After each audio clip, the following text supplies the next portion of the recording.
Quels sont les indispensables pour les SIG en 2025? Si tu fais des SIG depuis un moment, les 2 premiers logiciels de cette vidéo, tu les connais déjà. Mais cette vidéo, elle n'est pas là juste pour faire un best-of des évidences. L'idée, c'est de te montrer 5 logiciels que je considère comme indispensables aujourd'hui quand tu travailles dans les SIG. Que tu débutes, ou que tu sois déjà en poste, ou même que tu veux simplement élargir ta palette. Et tu vas voir, plus on avance dans la vidéo, plus on s'éloigne des sentiers battus. On commence tout de suite avec le numéro 1. On commence par un grand classique, logiciel libre que tu retrouves chez tous les profils SIG, du débutant complet au développeur avancé. Gratuit, open source, hyper modulable, avec des centaines d'extensions. Bref, c'est une base. Tu pourrais dire que c'est évident, mais justement, tout le monde n'a pas le même niveau. Certains bossent en base de données uniquement, ligne de commande sans jamais vraiment voir une carte, et d'autres découvrent à peine les SIG, parfois depuis le dessin technique ou le DAO. Malgré ça, QGIS, ils l'ont tous installé. Pourquoi? Parce que c'est un logiciel d'interface. Tout se passe par l'image. Tu cliques, tu vois. Tu modifies, ça change. Tu charges tes données, tu les explores à la souris et au clavier. C'est simple, visuel, et c'est ce qui le rend indispensable. Il ne fait pas tout, mais il te montre tout. QGIS permet de visualiser, manipuler, analyser et cartographier tes données spatiales sans sortir 1 euro. Il accepte presque tous les formats, tu peux le booster avec plein de plugins et la communauté est ultra active. Peu importe ton niveau ou ton domaine, tu trouveras toujours une manière de faire ce que tu veux avec QGIS. Et là, tu me vois venir. Tu vas peut-être me dire, mais ArcGIS alors? Si tu préfères payer cher un logiciel qui t'enferme dans ses limites et qui n'arrive pas à la cheville des logiciels gratuits, libre à toi. Moi je suis là pour te donner mon avis de SIGiste avec pas mal d'années d'expérience.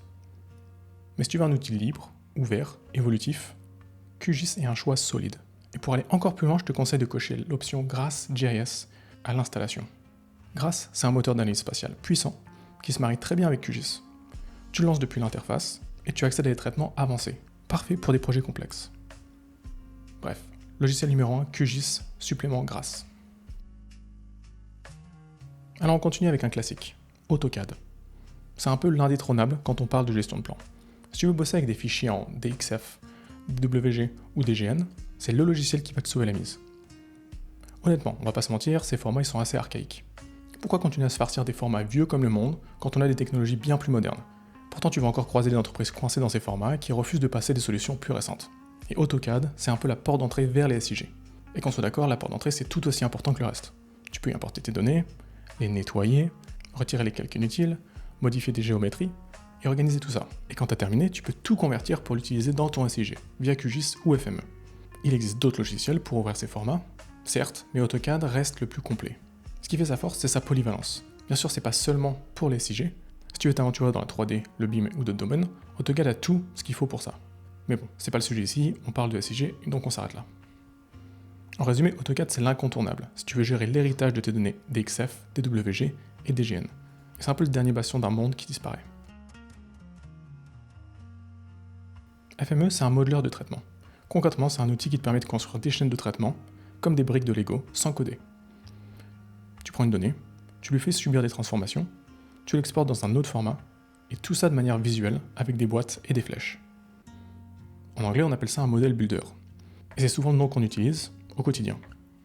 Par exemple, il y a un model builder dans QGIS, qui s'appelle le modeur graphique. Mais FME va beaucoup plus loin, surtout en termes de puissance, de connectivité et de fluidité. C'est mon opinion, mais je trouve que FME est plus beau, visuellement, et plus agréable à travailler avec. Notamment depuis 2024 où ils ont changé leur charte graphique. Et c'est aussi une partie non négligeable quand tu passes des heures devant le logiciel, mais trouver quelque chose de plaisant visuellement, c'est toujours un plus. Avec FME, tu peux convertir des schémas, shapefile, geopackage, GeoJSON, faire des nettoyages, des fusions, des sélections spatiales, des jointures, gérer des données en 3D, automatiser des exports via AutoCAD, ou des rapports PDF. C'est une sorte de couteau suisse pour tout ce qui touche à la manipulation de données spatiales. Et surtout, FME est ultra compatible. Il connaît plus de 450 formats, SIG ou non, ce qui permet de faire le lien entre des mondes qui ne communiquent pas toujours très bien. Tu peux faire dialoguer des systèmes SIG, une base PostGIS, un fichier AutoCAD, une feuille Excel, un API REST, tout ça dans le même traitement. Et une fois ton script construit, tu peux le relancer autant que tu veux, ou même l'automatiser chaque semaine, chaque jour, ou à chaque nouveau fichier. Ça te retire de la friction avec toutes les tâches longues et ennuyeuses. À partir du moment où tu commences à analyser quelques tâches, tu finis généralement par comprendre pourquoi tu dois travailler avec FME. Si tu fais des SIG de manière régulière, FME devient vite un allié. Il ne remplace pas ton logiciel SIG, mais il fait tout le sale boulot en amont ou en aval pour que tu puisses te concentrer sur l'analyse. J'ai longtemps hésité, j'ai failli te parler de PostGIS ici. Si tu veux vraiment comprendre toutes les étapes d'un SIG, je parle pas juste de mettre des points sur des cartes, mais bien de gérer, structurer et faire des requêtes, PostGIS c'est un peu une brique essentielle. C'est la colonne vertébrale de plein de projets. Ça donne une vraie puissance de feu du côté base de données spatiales, et tu bosses directement en SQL. Mais voilà, j'ai déjà pas mal de parler de PostGIS dans d'autres vidéos, et surtout j'ai envie de te montrer d'autres choses. Par exemple un outil qui a un profil un peu différent, mais que je trouve super intéressant, et qui va dans une direction que plus en plus de gens prennent, qui pourrait bien devenir une des nouvelles bases des SIG modernes, qui va devenir indispensable, et j'en suis sûr.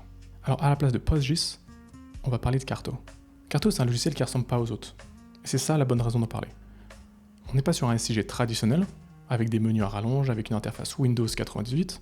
Carto, c'est une plateforme pensée pour l'analyse spatiale moderne, orientée SQL, orientée data, orientée partage. Un SIG qui a compris qu'on était en 2025. À la base, Carto, c'était un outil pour publier des cartes interactives sur le web. Tu importais un fichier, tu cliquais 2 fois, tu avais une carte propre à intégrer sur ton site. Pratique, mais un peu limité. Sauf que depuis, Carto a mué, et c'est devenu une vraie solution d'analyse spatiale, avec une interface propre, simple et ultra réactive. Et surtout qui utilise la logique SQL First. Ici, tu fais des SIG en tapant des requêtes. Mais attention, pas des requêtes pour se faire du mal, des requêtes claires, simples, efficaces, qui te permettent de faire en 3 lignes ce que d'autres logiciels t'imposent en 20 clics. Bien sûr, ça va te demander en amont que tu connaisses un peu les SQL, mais pour être franc, c'est pas très compliqué. Et surtout, dans l'entièreté du langage SQL, tu vas souvent réutiliser les mêmes termes, les mêmes manières de faire tes requêtes, donc ne t'inquiète pas, assis-toi, ça va bien se passer. Tu vas agréger des points, faire un buffer, filtrer des couches, croiser des jeux de données, tu peux, et tu vois tout ça directement sur la carte, en temps réel.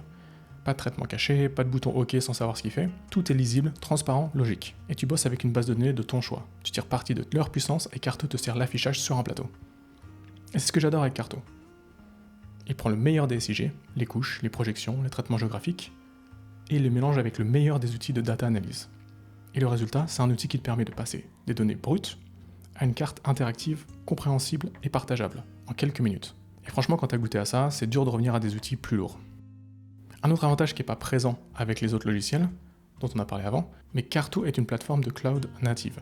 Ça veut dire que ça s'utilise depuis ton navigateur internet, donc pas besoin d'installer un énième logiciel, et tu fais juste une connexion internet, ce qui te permet même de l'utiliser avec un ordi un peu vieux. Alors oui, c'est pas gratuit, et non, ce n'est pas libre. Mais c'est fluide, efficace et surtout intelligent. Si tu fais des SIG et que tu t'intéresses un peu aux usages actuels de la donnée, si tu bosses avec des projets partagés, ou que tu veux aller vite tout en restant propre, regarde Carto. C'est pas un outil de production massive, tu vas pas faire des traitements raster lourds et des rendus haute définition, mais pour tout ce qui est analyse spatiale, exploration de données, visualisation dynamique, Carto fait le café, et fait du bon café. On termine avec un logiciel un peu à part, Google Earth Engine. Si les autres logiciels de cette vidéo t'aident à manipuler des données que tu possèdes déjà, celui-là t'ouvre l'accès à toutes celles que tu n'as pas. Et là on parle pas de 3 fichiers shapefile planqués sur un drive, on parle d'un PK-octet d'images satellites, de modèles numériques de terrain, de cartes climatiques, de données raster à l'échelle du globe, disponibles tout de suite. Pour utiliser GEE, il n'y a pas d'interface Windows. Ici, tu codes en JavaScript ou en Python. Tu appelles des images, tu appliques des traitements et tu obtiens des résultats, sur une interface de carte en direct. Tu veux voir l'évolution d'un incendie?